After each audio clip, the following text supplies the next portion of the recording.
open up to the first page, and whatever I do in this sketchbook, you're going to do on yours. So if I write a word down or I do a drawing, you do the same.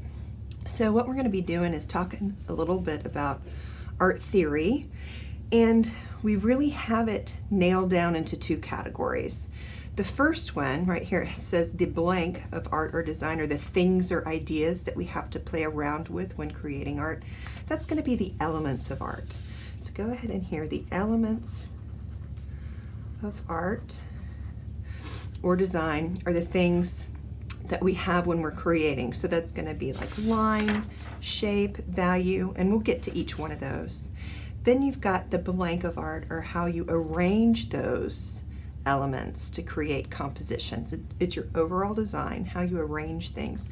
And that's going to be the principles of art. And we'll get to that in a little bit. There's two main categories. You've got the elements and you've got the principles. That's how you arrange things, balance, variety, that kind of thing. We'll get to that. So just know those are the two main categories we're talking about, and we're going to start out with line, but there's different kinds of lines that you need to know, and one is a contour line.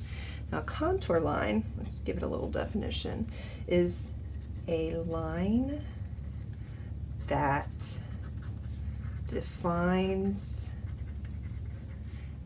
an edge or form. And what do I mean by that? Let's do a little example. If I look at the side of my thumb and I go across and I'm looking right here on the edge, I'm following that, I kind of see a little wrinkle right there. Each edge that I see would be its contour. So when you draw a contour drawing, I'm going to go ahead and draw it right in here, and you try to do the same. Okay, so I'm going to start here. Wherever my eye is going, my pencil is going the same way on the paper. So I'm starting here and kind of following around like I just showed you. Okay, so we're going to follow the edge. Then there's like a little wrinkle there, one there, bigger one there, and kind of coming around that knuckle a little bit. All right. Then this is where I hit my fingernail. This time I'm going to go around the bottom edge of my fingernail up to the point, come back around. Notice that once I put my pencil down, I'm not picking it back up. I'm keeping it down. I'm going back over that line again. Okay. Now back out to the skin. Here's where there's a couple more little wrinkles. There's a big one. Whoa. Let me go back and erase that. A little bit, got a little bit too wobbly. Okay, and then I've got some more little wrinkles in there. So basically what I'm doing is I'm just drawing on the edge of everything that I see. Okay? This is a contour drawing of a fox. See where you're just going around the edges of everything.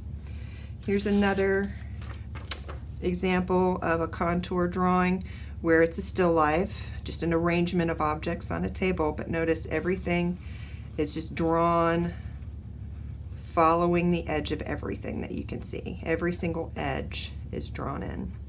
There are other kind of contours that show more form, like this one. Not only does it follow the edges, but it's got more lines that show you the overall form, how it would look 3D. So that shows form. Then you've got your blind contour. Now that is just like this, but when you're drawing it, you're looking at the object, not the paper. So let's give that a definition. It's drawing while looking at the object, not the paper. And this is a great exercise to learn how to draw, how to train your eye and your hand to kind of follow what your eye sees. it's a great exercise for learning how to draw. So what I'm going to do is my eye's going to follow just like I did in the last one. In the last little exercise, I'm going to follow all these little lines, but then instead of looking at my paper, I'm only going to look at this. I'm not even going to look at what I'm drawing. Now it's going to be kind of hard. You're going to be tempted, but really try not to look. Okay, so I'm going to see where I'm placing so I know I have enough room. Okay, so going up the edge of my thumb. All right, then I see a little wrinkle there. Now I think that's about where the edge is. Okay, another little wrinkle. I think that's about where I was. Okay, now I'm getting to where that knuckle is. And then I'm coming out this way. I hit my fingernail. I'm going to go down like I did before, back up to the tip, back around. Okay, now it's getting kind of tricky. I'm going to try to follow that line back, draw the rest of the top of my fingernail in. And then I think this is about where my skin is on the bottom of my thumb. Oh my goodness, okay. There's another little wrinkle in there. Okay, that's not bad. It's not exactly the same, but that's okay. The more detail in there you get, the better. So look, these are other examples. This is another example of a blind contour drawing of the hand. Here's one of the face. They're meant to look like this. You're not looking at your paper. You're training your eye to see and your hand to follow what your eye is looking at. So that's a great exercise to do. Okay, moving right along. Our next word we have underlined is sketch lines. Sketch lines are light and airy. Okay, so what do I mean by that? I'm going to very lightly, I kind of bring my hand back a little bit from the edge of my pencil. It keeps me from pressing down really hard, because when you're starting a new drawing, you want to start lightly. So it's very important that you don't press down hard. So let's say I'm going to draw just a little coffee cup. I'm very lightly going to sketch several ovals. Very lightly. Then I'm going to go draw my vertical lines down the side of that, and I'm going to kind of round that out. Whenever I sketch, I never just get it the first time. Usually you have to start lightly. You have a lot of lines to choose from, and then after you get your main form down and your main lines, that's when you can go back and draw a little bit harder. Okay, but for this, we're not going to do that. We're just going to keep it light and airy for sketch lines. Okay, flip over to the next page, and it says symbolism. That might not be something you think about when you're thinking about just drawing lines, but they do tend to have their own kind of personality. Lines that are horizontal, like this, tend to show something that is calm, something that is stable. Like think about reclining or laying down, you know, being very calm. So horizontal lines are calming. Then you've got lines that are vertical. Vertical lines tend to show height and power. So I mean, think about that. You know, when I think of vertical lines, I think of really tall skyscrapers, you know, things that you look up to. You know, maybe a really tall person might seem very powerful. And then the other main kind of line is your diagonal line, and those show movement. So even though they're just simple lines, they do reference other feelings. And then finally for a line, we've got implied line, and that's kind of tricky. These are lines that suggest an edge. And that's kind of tricky because they're not really there. And let me show you an example of that. When you look at this, okay, your mind probably automatically fills in these blank spaces so that when you see these lines, you kind of look at it as a triangle.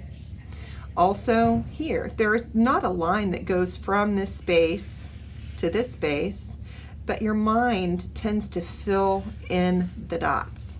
So for our example, what we're going to do is just draw maybe some dotted lines. Even though they're not connected, they create a pattern for your eye to follow. So it's a suggestion. There's another way to look at it.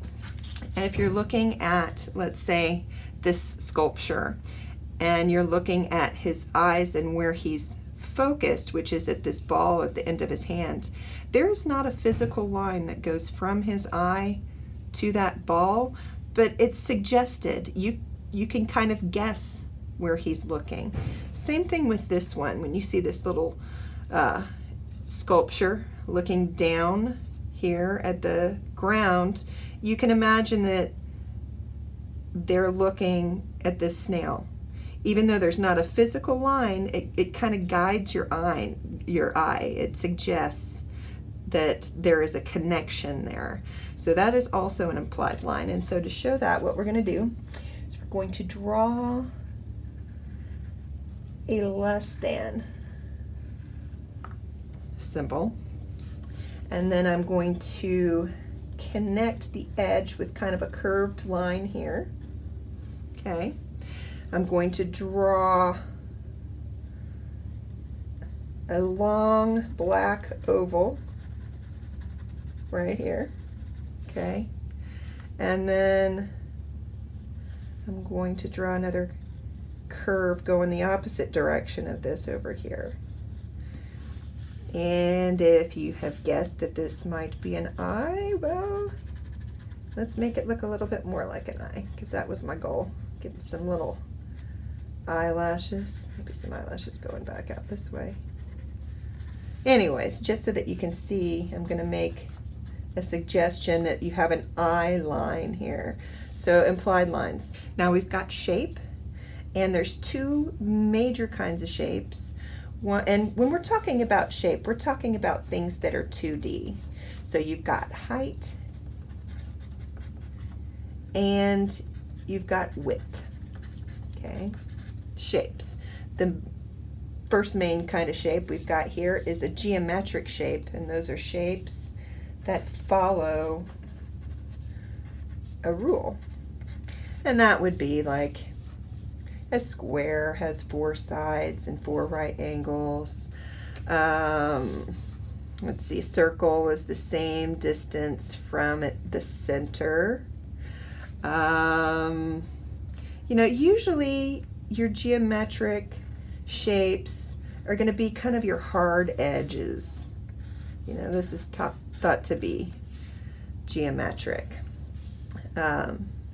Anything that follows a rule or kind of has a straight hard edge, then you've got your organic or your free form. And so that's going to be your irregular forms, kind of like this. You know, they're your blobs. They're very natural. We could draw a tree to show that. Let's see. So start with 2 parallel lines. And then here we're going to kind of branch out. These are going to be the roots going down in the ground. And then when you draw your branches, I start by making a V in between your 2 parallel lines. And then this side can branch off that way, and this side can branch off that way. We can do it again. Let me do another V here in the middle of these 2 parallel lines, and then this is going to branch off that way. That'll branch off that way. And then I'm just going to randomly make some squiggly lines to make them look like the leaves of a tree. So that, and let me go ahead and connect that. Okay, so we've got organic or free form. And then we've got geometric, which follow a rule or have this straight edge on it. Okay.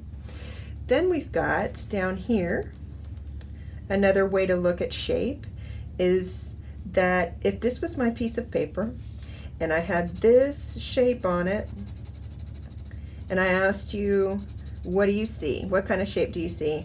Most people would say they see a heart, right? Well, your heart is your positive shape, okay? But then you can also look at it as the rectangle is also a shape, and so is this. It's like a shape with a hole in it. All of this background is your negative shape or space. Okay, so you've got your positive and your negative. Two more ways to look at shape: static and dynamic. So static shapes are still. They're not moving.